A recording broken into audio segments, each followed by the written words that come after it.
E aí, gente, como que vocês estão? Eu espero que todos estejam bem. Na aula de hoje, nós vamos estar iniciando o terceiro bimestre.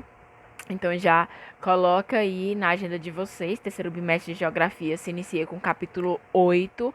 E nós vamos falar de um assunto muito importante, um assunto do conhecimento de vocês, que é a água, né? As águas do planeta Terra.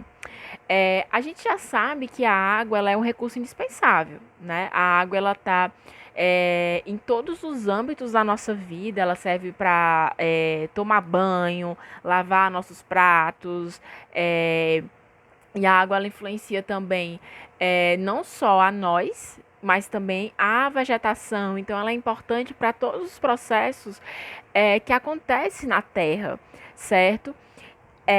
Como tem aí, né? A água ela é fundamental para a nossa sobrevivência. Então, para a gente sobreviver, nós precisamos de água. Nós, seres humanos, devemos ingerir cerca de aproximadamente 2 litros de água por dia. Se vocês observarem nessa fotinha, não sei se dá para vocês verem aí, mas o nosso corpo ele é composto cerca aproximadamente de 60% a 70% de água, certo? E qual é a importância da água no nosso corpo? Primeiro que vai ter a importância de fazer o transporte de nutrientes para as células, né? Isso acontece devido ao fato de que a água ela é um dos componentes do plasma sanguíneo. Ela é importante por causa da regulação da temperatura do nosso corpo. Nesse ponto, a água ela vai atuar por fazer parte da composição do suor, o qual, ao evaporar, reduz a temperatura do nosso corpo. Ela é fundamental para a realização de diversas reações químicas que acontecem no nosso corpo. Ela atua na proteção do nosso organismo. A água ela está presente, por exemplo, protegendo o feto durante o desenvolvimento.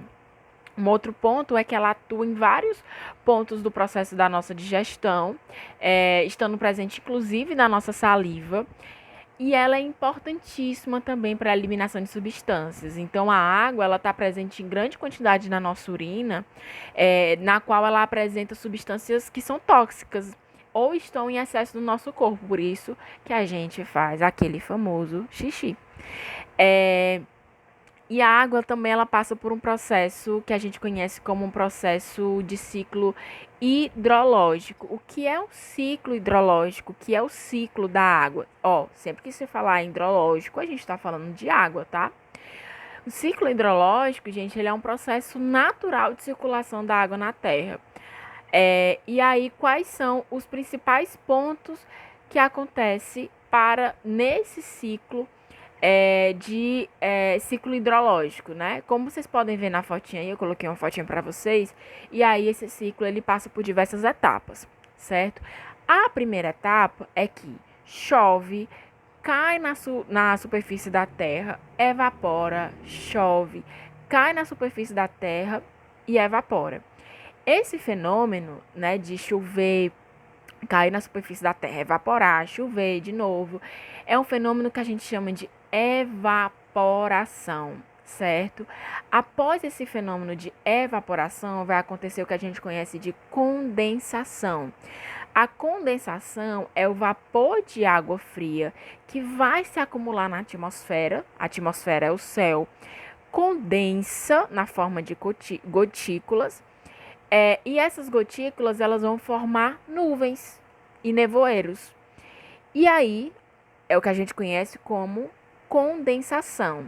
Após formar essas gotículas, vai acontecer o terceiro processo, que é o processo de precipitação, que é quando a água cai do céu, que é como ela volta para a superfície da Terra dentro do ciclo da água. Também pode ocorrer sob forma de neblina, orvalho ou até em forma sólida, que é o que a gente conhece como neve e granizo. Após esse processo de precipitação, vai ter um processo também conhecido, né? Talvez vocês não conheçam, na verdade, que é um processo de interceptação. Não tem aí na fotinha, mas é importante colocar para vocês que nem toda a chuva ela pode chegar ao chão. Por que que não, algumas chuvas, né, elas não chegam ao chão? Porque grande parte dessa água vinda do céu, ela vai evaporar e o restante vai cair principalmente em florestas e plantas. Uma parte fica nas folhas e copas das árvores. E esse processo de que a água ela não chega ao chão, ficando nas folhas e nas copas das árvores, é um processo que a gente conhece como interceptação. Então agora você já sabe, né? Nem toda chuva ela chega ao chão. Após esse processo de interceptação, o solo, quando não está hipermeabilizado, ele vai contribuir para a infiltração da água, ou seja, a água ela vai se mover para baixo e passa do solo para o subsolo, para baixo do solo. Esse processo da água abaixo do solo é um processo que a gente conhece como infiltração, certo? Aí a infiltração tá aí na fotinha para vocês. Após esse processo de infiltração, a água ela vai continuar ainda se movimentando até chegar ao lençol freático. Quando ela chega no lençol freático, é um fenômeno que a gente conhece como percolação. E por último, né, mas não menos importante, a água ela também vai escoar e abastecer os rios, os lagos, os mares.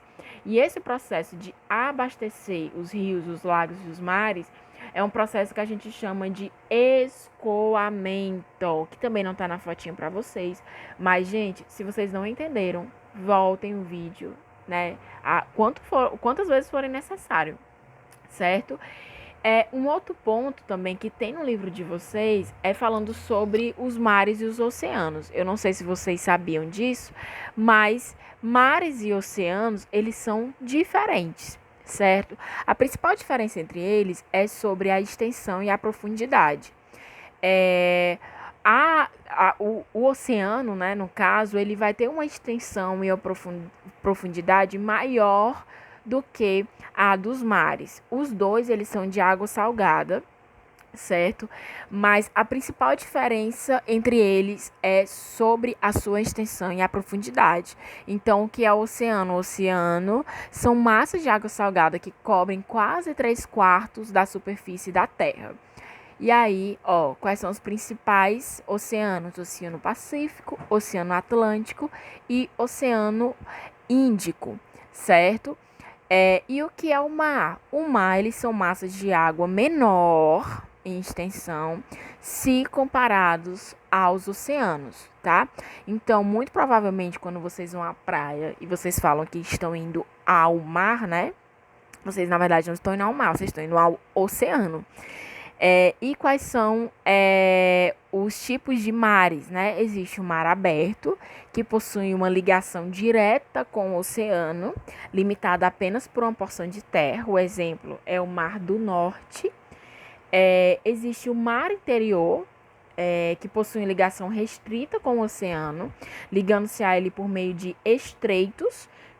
O exemplo, o Mar Vermelho. Se vocês conseguirem ver, observar aí nessa fotinha, é só ver como tá estreito o Mar Vermelho, certo? E por último, o mar fechado, ele não possui nenhuma ligação com o oceano, sendo, portanto, restrito e delimitado por uma porção de terra. Então, ao redor do mar fechado, ele vai ser delimitado por uma porção de terra. O exemplo, o Mar Cáspio. É só vocês olharem lá acima, na fotinha, tem o Mar Negro, né? Mas a gente tá falando do mar. O Mar Negro, inclusive, é um mar fechado. Só vocês observarem, os dois, eles estão restritos a uma porção de terra ao seu redor. Eles não entram em contato nenhum com nenhum oceano, certo? E por último, as águas subterrâneas ou lençóis freáticos. As águas subterrâneas é a parcela de água que permanece no subsolo, ou seja, abaixo do solo, onde é armazenado em poros e fraturas existentes em rochas e grãos dos solos, certo? E aí ela flui lentamente até descarregar em corpos de água da superfície, né? Que é os rios e os lagos. E elas são interceptadas, né? Elas são interrompidas por raízes de plantas ou extraídas através de poços. As águas subterrâneas, elas são armazenadas em aquíferos. Os aquíferos, eles são reservatórios de água, sendo possível extrair quantidades suficientes para permitir um aproveitamento econômico e um abastecimento público. Então, nesses aquíferos, eles podem, né, ter esse aproveitamento econômico e esse abastecimento público. O exemplo aqui no Brasil tem dois muito conhecidos, né? Que é o Alter do Chão e o aquífero Guarani, certo? Eu espero que vocês tenham gostado, que vocês tenham entendido. Qualquer dúvida, eu estou à disposição. Leiam o livro de vocês. É muito importante que vocês acompanhem o vídeo junto com a leitura do livro, porque senão vocês não vão conseguir entender, certo? Qualquer dúvida, eu estou à disposição. E bebam água.